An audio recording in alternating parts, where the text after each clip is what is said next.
یہ رات عام رات نہیں تھی، یہ خاموش رات ایک خوفناک طوفان کا پیش خیمہ تھی۔ جب پوری دنیا کی نظریں غزہ، لبنان اور شام پر جمی تھی، ایران نے ایک اور محاذ سے اچانک حملہ کر دیا۔ رات تقریباً 2 بجے اسرائیلی ریڈار سسٹمز نے خطرے کا الارم بجایا، لیکن بہت دیر ہو چکی تھی۔ ایران کے لانگ رینج ڈرونز اور میزائلز پہلے ہی اسرائیلی حدود میں داخل ہو چکے تھے۔ یہ حملہ صرف فوجی تنصیبات پر نہیں تھا، بلکہ ایران نے اسرائیل کے ڈیفنس سسٹم کو ٹارگٹ کیا تھا۔ Air defence units, intelligence bases اور خفیہ ریڈارز پر کاری ضرب لگائی گئی۔ ایک ڈرون تل ابیب کے نواح میں ایک حساس مقام پر گرا، جہاں اسرائیل میزائل ڈیفنس نیٹ ورک کا کنٹرول سنبھالتا ہے۔ ایرانی سپاہ پاسداران انقلاب نے اس کارروائی کو تمام شہداء کا انتقام قرار دیا ہے۔ انہوں نے کہا، ہم جنگ نہیں چاہتے، لیکن عزت پر سمجھوتا بھی ناممکن ہے۔ اس حملے میں ایران نے تقریباً 150 سے زیادہ میزائل فائر کیے۔ کچھ میزائلز کو امریکی ڈیفنس سسٹم نے اسرائیل کی مدد کرتے ہوئے روکا، اور کچھ میزائلز جو ہیں اسرائیل پر جا کر لگے، اہم فوجی تنصیبات پر جا کر گرے اور تباہی مچا دی۔ اسرائیل جو طاقت کے نشے میں دھندناتا پھر رہا تھا، ہر جگہ دہشت گردی کر رہا تھا۔ جہاں وہ دیکھتا تھا مسلمان ہتھیار بنانا شروع کر رہے ہیں، ان پر وہ بمباری شروع کر دیتا تھا۔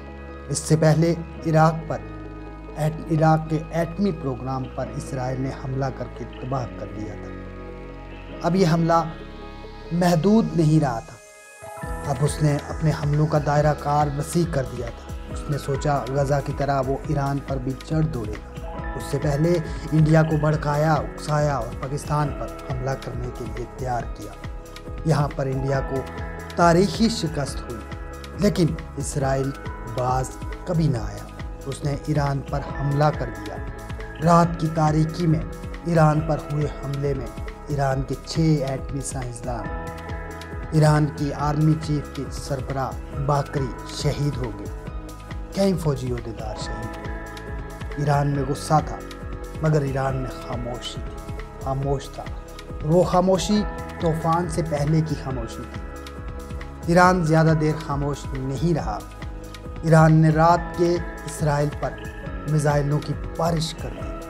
امریکہ بھی ان میزائلوں کو روکنے میں ناکام رہا۔ وہ میزائل اسرائیل کے مختلف شہروں پر جا کر گرے اور تباہی مچا دی۔ اسرائیل کو خوف پڑ گیا۔ نیتن یاہو نے فوراً کالز شروع کی ڈونلڈ ٹرمپ کو۔ مختلف ممالک سے اس نے رابطے شروع کر دیے۔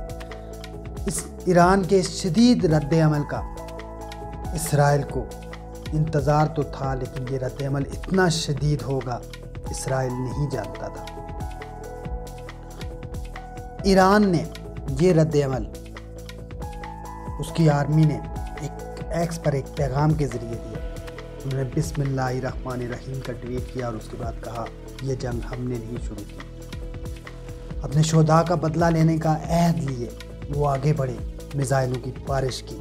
3 گھنٹے میں تقریباً 3 حملے ہوئے، جس میں بہت سارے میزائل کو اسرائیل نے ہوا میں ہی تباہ کر دیا، لیکن کافی میزائل اپنے ٹارگٹ تک پہنچے، اپنے ٹارگٹ پر لگے۔ 40 سے زیادہ اسرائیلی زخمی ہوئے، لیکن جنگ کے دوران کوئی بھی ملک اپنی کیجویلٹیز نہیں بتاتا۔ اپنے ہلاک لوگوں کے بارے میں وہ نہیں بتائے گا، کیونکہ کوئی بھی ملک نہیں بتاتا۔ ایران کا دعویٰ ہے کہ اس نے 2 فائٹر جیٹ گرائے ہیں، F-35۔ اس کے علاوہ ایک پراسرار قسم کا جہاز اسرائیل تک جا پہنچا، جس جہاز کو اسرائیل شناخت نہیں کر پایا۔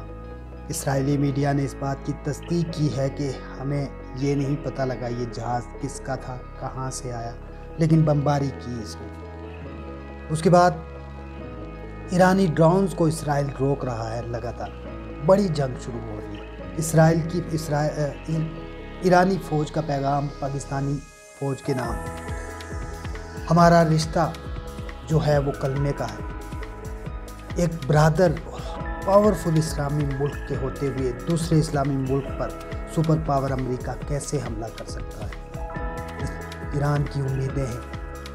اس کے علاوہ ہم دیکھیں 200 طیاروں نے ایران پر حملہ کیا. اس ٹائم ایران کا دفاعی سسٹم، فضائی دفاعی سسٹم ایکٹیو نہیں ہوا. رات کو اچانک ایران کا فضائی دفاعی سسٹم ایکٹیو کیسے ہو گیا؟ اور جو ایران دعویٰ کر رہا ہے وہ 2 طیارے گرنے کا، وہ کیسے گرے؟ یہ سب حقیقت کچھ لوگ تو جانتے ہیں لیکن کچھ لوگ نہیں جانتے. اس کے علاوہ امریکہ کے کئی اخبار نے دعویٰ کیا ہے کہ پاکستانی پائلٹس ایران کی مدد کر رہے ہیں. پاکستانی پائلٹس نے اسرائیل کے جہاز گرائے. یہ آج کے نیوز پیپر میں امریکہ دعویٰ کر رہا ہے. آپ کو کیا لگتا ہے؟ کیا پاکستان ایران کی مدد کر رہا ہے؟ کمنٹ میں ضرور بتائیے. اگر آپ اس طرح کی ویڈیو دیکھنا چاہتے ہیں تو چینل کو سبسکرائب کیجیے، کیونکہ میں لاتا ہوں آپ کے لیے وہ جو کوئی نہیں دکھاتا، جو کوئی نہیں بتاتا. نیکسٹ ویڈیو تک مجھے دیجیے اجازت. اللہ حافظ.